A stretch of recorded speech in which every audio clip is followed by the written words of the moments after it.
তোমাদের বাংলাদেশ ও বিশ্ব পরিচয় বইয়ের পরীক্ষা, তার জন্য আমি তোমাদেরকে এমন ভাবে পড়াবো তোমাদের অনেক বেশি পরিমাণে কমন আসবে। যে যে বিষয়গুলো পরীক্ষা আসবে হুবহু আমি তোমাদেরকে বলে দিব যে এই বিষয়গুলো আসবে, এগুলো একটু ভালো করে দেখো। চলো আমরা বইটা একটু রিভিউ করে ফেলি, আশা করি এখান থেকে তোমরা হুবহু কমন পাবে। দ্বিতীয় অধ্যায় বাংলাদেশের স্বাধীনতা, এখান থেকে যে সালগুলো আছে এটার মধ্যে থেকে এই সালটা একটু বেশি আসে, মুজিবনগর সরকার গঠন করা হয়, কিন্তু এবার আসার সম্ভাবনা নাই। এখন এই প্রশ্নটা তেমন একটা আসবে না, কিন্তু আগে অনেক বেশি পরিমাণে আসতো। পরবর্তীতে যদি দেখি 1900 মুক্তিযুদ্ধের প্রস্তুতি, সশস্ত্র মুক্তিযুদ্ধ ও স্বাধীন বাংলাদেশের অভ্যুদয়। এখানের মধ্যে 1970 সালে নির্বাচনে আওয়ামী লীগ জাতীয় ও প্রাদেশিক পরিষদে নিরঙ্কুশ সংখ্যাগরিষ্ঠতা অর্জন করে। কত সালে? 1970 সালে। সালটা একটু গুরুত্বপূর্ণ, এটা ভালো করে দেখবে। এখানের মধ্যে অনেক কিছু আছে, এগুলো আসলে তেমন একটা আসে না এখন আর।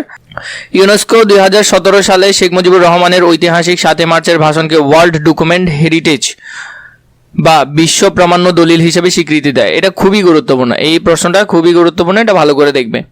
পরবর্তীতে আমরা যদি দেখি 25শে মার্চ পাকিস্তানি বাহিনী নিরস্ত্র বাঙালির ওপর অপারেশন সার্চলাইট নামক পরিকল্পনায় মাধ্যমে নৃশংস গণহত্যা শুরু করে, বাঙালি পাকিস্তানি হানাদার বাহিনীর আক্রমণের বিরুদ্ধে রুখে দাঁড়ায়। তাহলে এই যে গণহত্যা করে, এটা কি ছিল? গণহত্যা। এই গণহত্যা এমসিকিউটা খুব বেশি আসে, গণহত্যা অনেকবার আসছে এমসিকিউ, বিগত সালগুলোতেও আসছে, এবার আসার সম্ভাবনাও আছে। পরবর্তীতে যদি দেখি এখানের মধ্যে ঢাকার Rajarbagh police lines, Pilkhana PR সদর দপ্তর ও ঢাকা বিশ্ববিদ্যালয় সহ বিভিন্ন গুরুত্বপূর্ণ জায়গায় আক্রমণ চালায় ও নৃশংসভাবে গণহত্যা ঘটায়। বাংলাদেশের ইতিহাসে 25শে মার্চ রাত্র কালো রাত্রি নামে পরিচিত। এটাও খুবই গুরুত্বপূর্ণ, এটা ব্যাখ্যাতে আসে। এই দিনটি এখন জাতীয় গণহত্যা দিবস হিসেবে পালিত হয়। তাহলে এটা জাতীয় গণহত্যা দিবস হিসেবে পালিত হয়। কোনটা? 25শে মার্চ। কি 25শে মার্চ? এরপরে যদি দেখো 26শে মার্চ তারিখে মেজর জিয়াউর রহমান চট্টগ্রামের কালুরঘাট বেতার কেন্দ্র থেকে বাংলাদেশের স্বাধীনতার ঘোষণা দেয়। তাহলে চট্টগ্রামের কালুরঘাট বেতার কেন্দ্র, প্রথম বেতার কেন্দ্র কোথায়? চট্টগ্রামের কালুরঘাটে। প্রথম বেতার কেন্দ্র চট্টগ্রামের কালুরঘাটে। কখন ভাষণ দেয়? 26শে মার্চ। তিনি 27শে মার্চ তারিখে শেখ মুজিবুর রহমানের পক্ষে আবারও স্বাধীনতার ঘোষণা দেয়। তিনি 27শে মার্চ কি করেন? শেখ মুজিবুর রহমানের পক্ষ হয়ে আবার সেই ভাষণটি দেয়। মুক্তিযুদ্ধের পক্ষে বিশ্ব জনমত গঠনের লক্ষ্যে 1970 সালের সাধারণ নির্বাচনে নির্বাচিত জাতীয় ও প্রাদেশিক পরিষদ প্রতিনিধিদের নিয়ে 1971 সালে 10 এপ্রিল মুজিবনগর সরকার গঠন করা হয়। তাহলে মুজিবনগর সরকার গঠন হয় কখন? 10 এপ্রিল 1971 সালে। এটি ছিল বাংলাদেশের প্রথম সরকার। তাহলে বাংলাদেশের প্রধান সরকার ছিল এগুলো। এই অংশটা খুবই গুরুত্বপূর্ণ, এখানের মধ্যে থেকে কিছু বিষয় বেশি আসতে পারে। এরপরে হলো যে এই দিনই আনুষ্ঠানিকভাবে ঘোষণা হয় বাংলাদেশের স্বাধীনতার ঘোষণাপত্র। মুজিবনগর সরকার শপথ গ্রহণ করে 1971 সালে 17 এপ্রিল। তাহলে 17 এপ্রিল কি করে? শপথ গ্রহণ করে। 1971 সালে 17 এপ্রিল গ্রহণ করে। এটাও খুবই গুরুত্বপূর্ণ।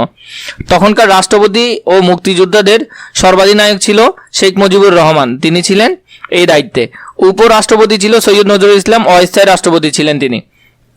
প্রধানমন্ত্রী ছিল তাজউদ্দিন আহমেদ। প্রধানমন্ত্রী খুবই গুরুত্বপূর্ণ, প্রধানমন্ত্রী আসার সম্ভাবনা বেশি, এবং অর্থমন্ত্রী, অর্থমন্ত্রী আসার সম্ভাবনাটা বেশি।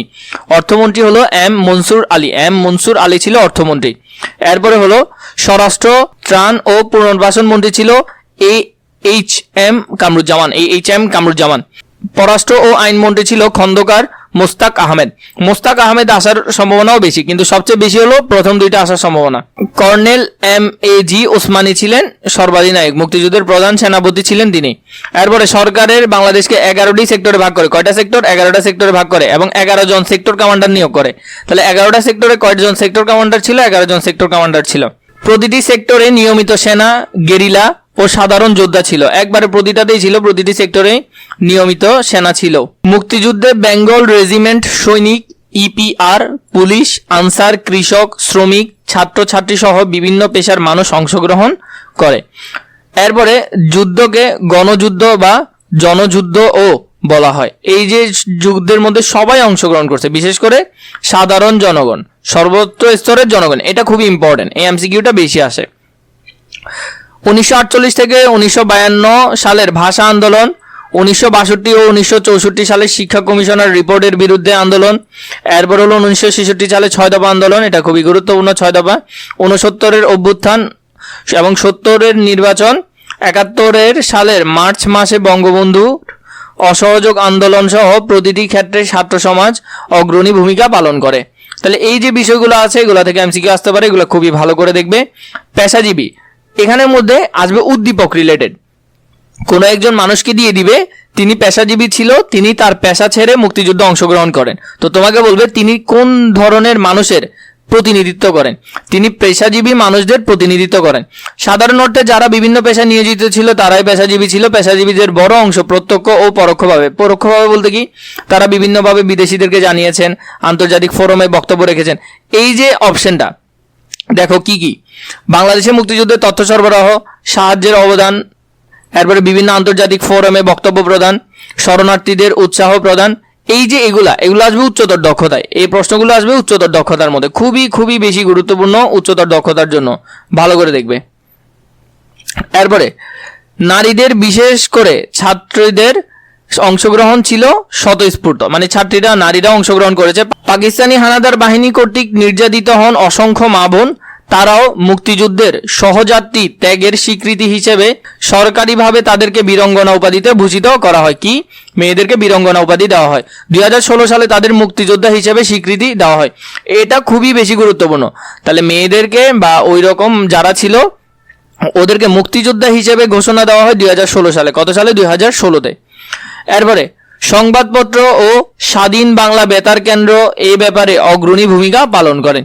26শে মার্চ চট্টগ্রাম বেতারের শিল্পী ও সংস্কৃতি কর্মীরা স্বাধীন বাংলা বেতার কেন্দ্র চালু করেন। এটা খুবই গুরুত্বপূর্ণ। 26শে মার্চ চট্টগ্রামে। কোথায়? চট্টগ্রামে।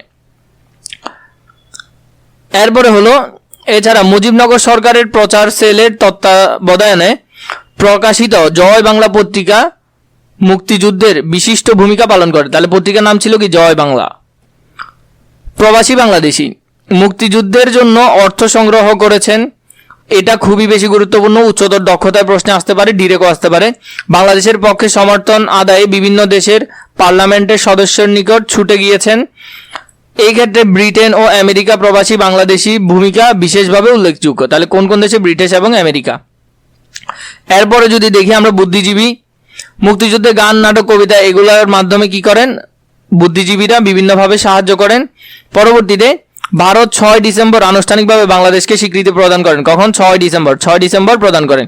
মুক্তিবাহিনী ও ভারতীয় বাহিনীর যৌথ কমান্ড গড়ে তোলে। কি গড়ে তোলে? যৌথ কমান্ড গড়ে তোলে। যৌথ বাহিনীর প্রচণ্ড আক্রমণের ফলে 93,000 পাকিস্তানি সেনা জেনারেল একে নিয়াজি নিঃস্বার্থে যৌথ কমান্ডের নিকট আত্মসমর্পণ করতে বাধ্য হন। তাহলে কত? 93,000 সৈন্য ছিল তাদের, পাকিস্তানিদের।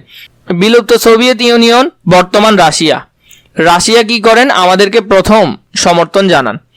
পাকিস্তানি বাহিনী কর্তৃক বাংলাদেশের গণহত্যা, অগ্নিসংযোগ, নারী ধর্ষণ সহ যাবতীয় মানব বিরোধী অপরাধ বন্ধ করার জন্য সোভিয়েত রাষ্ট্রপ্রধান পাকিস্তানি প্রেসিডেন্ট জেনারেল ইয়াহিয়া খানকে আহ্বান জানান। কিউবা, যুগোস্লাভিয়া, পোল্যান্ড, হাঙ্গেরি এইসব যে দেশগুলো ছিল বাংলাদেশের মুক্তিযুদ্ধ সংগ্রামে ওরা সমর্থন করেন।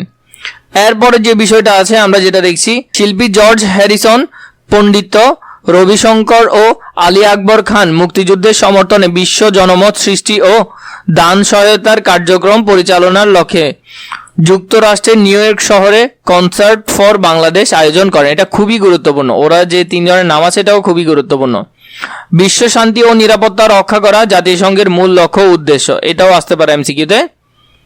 1971 সালে 16 ডিসেম্বর বিজয় অর্জনের মধ্যে দিয়ে এর পরিসমাপ্তি ঘটে। 1952 সালের ঐতিহাসিক ভাষা আন্দোলনের মাধ্যমে স্বৈরাচারী শাসক গোষ্ঠীর বিরুদ্ধে পূর্ব বাংলার মানুষ প্রতিবাদী আন্দোলন গড়ে তোলে। কত? 1952 সালে। 1969 সালে এই ভূখণ্ডে অভূতপূর্ব গণজাগরণ ঘটে। গণ অভ্যুত্থান পরবর্তী ঘটনাবলী 1971 সালে গৌরবময় মুক্তিযুদ্ধের মধ্যে দিয়ে বাংলাদেশের স্বাধীনতাকে ত্বরান্বিত করে। 1990 সালের গণ অভ্যুত্থান এবং 24 সালের জুলাই গণ অভ্যুত্থান, 90 সালের গণ অভ্যুত্থান এবং 24 সালের জুলাই গণ অভ্যুত্থান, এই দুইটা বিষয় একটু ভালো করে দেখবে। 90-এর গণ অভ্যুত্থানটা আমরা একটু যদি দেখি, 1981 সালের নভেম্বর মাসে দেশে রাষ্ট্রপতি নির্বাচন অনুষ্ঠিত হয়। উপরাষ্ট্রপতি, বিচারপতি আব্দুস সত্তার প্রেসিডেন্ট নির্বাচিত হন। নির্বাচনের মাত্র 5 মাসের মাথায় সেনাপ্রধান লেফটেন্যান্ট জেনারেল হুসাইন মোহাম্মদ এরশাদ প্রেসিডেন্ট আব্দুস সত্তারকে অপসারণ করে ক্ষমতা দখল করে। তাহলে এই বিষয়টা ছিল এখানে মুখ্য। এর মধ্যে গঠিত হয় 3টি রাজনৈতিক জোট, আওয়ামী লীগের নেতৃত্বে 15 দলীয় জোট, বিএনপির নেতৃত্বে 7 দলীয় জোট। পরে 15 দলীয় জোট ভেঙে গঠিত হয় 5 দলীয় জোট। তখন আওয়ামী লীগের নেতৃত্বে 8 দলীয় জোটের পুনর্গঠিত হয়। 24টি ছাত্র সংগঠন মিলে গঠন করা হয় ছাত্র ঐক্য। এরপর 1990 সালে নভেম্বরে ডিসেম্বর তীব্র গণ আন্দোলনের মুখে সরকার কার্যত অচল হয়ে পড়ে। 16 ডিসেম্বর 1990 সালে স্বৈরাচারী এরশাদ সরকারের পতন হয়। 16 ডিসেম্বর 1990 সালটা খুবই গুরুত্বপূর্ণ। এরশাদ বিরোধী 3টি রাজনৈতিক জোটের রূপরেখা অনুযায়ী তৎকালীন প্রধান বিচারপতি শাহাবুদ্দিন আহমেদের নেতৃত্বে তত্ত্বাবধায়ক সরকার গঠন হয়। জুলাই অভ্যুত্থান ও শাসক গোষ্ঠীর পলায়ন। 1990-এর গণঅভ্যুত্থান ছিল একটি গণতান্ত্রিক ও আইন শাসন ভিত্তিক সরকার প্রতিষ্ঠার গণ আকাঙ্ক্ষা প্রতিফলন। 1991, 1996, 2001 সালে দেশের তত্ত্বাবধায়ক সরকারের অধীনে অপেক্ষাকৃত সুষ্ঠু ও গ্রহণযোগ্য নির্বাচনের মাধ্যমে সরকার গঠিত হয়। অবশ্য এই সময় রাষ্ট্র পরিচালনাকারী সরকারসমূহ নানা বিচ্যুতি ও সুশাসনের অভাবে শাসন ব্যবস্থায় পুনরায় আস্থাহীনতা তৈরি হতে থাকে। 2006 সালে নির্বাচনকে কেন্দ্র করে দেশে আবার সংকটে পড়ে। 2007 সালে জানুয়ারি মাসে সেনা সমর্থিত সরকার ক্ষমতা গ্রহণ করে। এই যে বিষয়টা ছিল, এটা ছিল 24 রিলেটেড বিষয় ছিল। 16 জুলাই রংপুর বেগম রোকেয়া বিশ্ববিদ্যালয় আন্দোলনে ছাত্র আবু সাইদ এবং চট্টগ্রামে মোহাম্মদ ওয়াসিব আকরম, মোহাম্মদ ফয়সাল আহমেদ শান্ত সহ আরো কয়েকজন শিক্ষার্থী পুলিশের গুলিতে শহীদ হন। 5 আগস্ট সরকারের পতন ঘটে এবং ফ্যাসিস্ট শেখ হাসিনা ভারতে পালিয়ে যান। আন্দোলনের উত্তাল 36 দিনে প্রায় 1,500 মানুষ শাহাদাত বরণ করেন। এর মধ্যে 12-13% ছিল শিশু।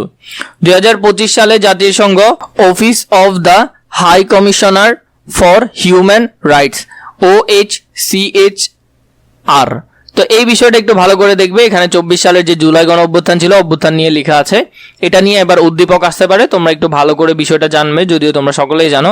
সমাজের উপর বিগত দুঃশাসনের ফলাফল ছিল দীর্ঘমেয়াদী এবং ধ্বংসাত্মক। এরপরে হলো যে অর্থনৈতিক অবস্থা, রাজনৈতিক অবস্থা কেমন ছিল। অর্থনৈতিক অবস্থা কেমন ছিল, একটি ক্ষুদ্র জনগোষ্ঠী রাষ্ট্রের অভ্যন্তরে একটি চোরতন্ত্র কায়েম করেছিল। এই বিষয়গুলো একটু ভালো করে দেখবে। তো এই বিষয় সম্পর্কে আশা করি তোমরা জেনেছো। পরবর্তী অন্য কোনো অধ্যায় প্রয়োজন হলে নিশ্চয়ই কমেন্ট করে জানাবে।